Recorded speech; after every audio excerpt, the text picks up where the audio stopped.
Hola biocuriosos y biocuriosas, bienvenidos a un nuevo vídeo de la ciencia en casa. La ciencia en casa. En el vídeo de hoy vamos a hablar de un tema sobre el que me habéis preguntado muchísimo, la defensa inmunitaria frente a Candida albicans.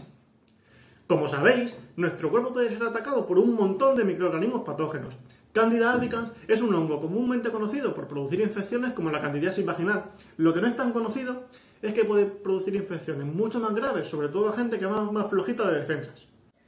¿Cómo responde nuestro cuerpo cuando nos infecta? Los organismos patógenos tienen unas señales de identidad que nuestras células de defensa son capaces de reconocer gracias a unos detectores que tienen en la superficie.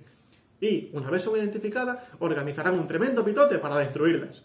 Hasta ahora, sabíamos que las principales células encargadas de organizar esta respuesta son los macrófagos, que básicamente se zampan a Cándida y envían señales al resto de sus compañeras defensoras.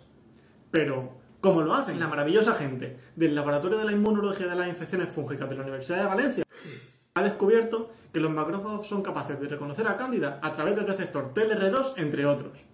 Pero ahí no acaba la cosa. El otro día me fui corriendo al tranvía y me acerqué al campus de Burchasot porque no me lo creía. Han descubierto que las células madre también son capaces de reconocer a Cándida. ¡Veamos cómo! Estas son las células madre. Están tranquilotas en la médula ósea, generando todas las células de la sangre, los glóbulos rojos, las plaquetas y las células del sistema inmunitario, entre las que encontramos los macrófagos. Cuando Cándida entra en escena, las células madres son capaces de reconocerla gracias a dos detectores, TLR2, que ya lo conocemos, y Dectina-1. A través de estos, la identifican como enemiga y responden con dos mecanismos.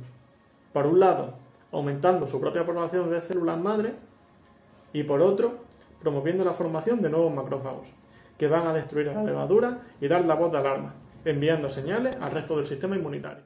Sí, Rafa, pero ¿qué aplicaciones terapéuticas podría tener esto? Dejadme vuestras ideas en los comentarios y lo veremos en el vídeo de la semana que viene. Si os ha gustado, podéis darle a like, suscribiros y nos vemos en el próximo vídeo. Y recordad, que la inmunidad os acompañe.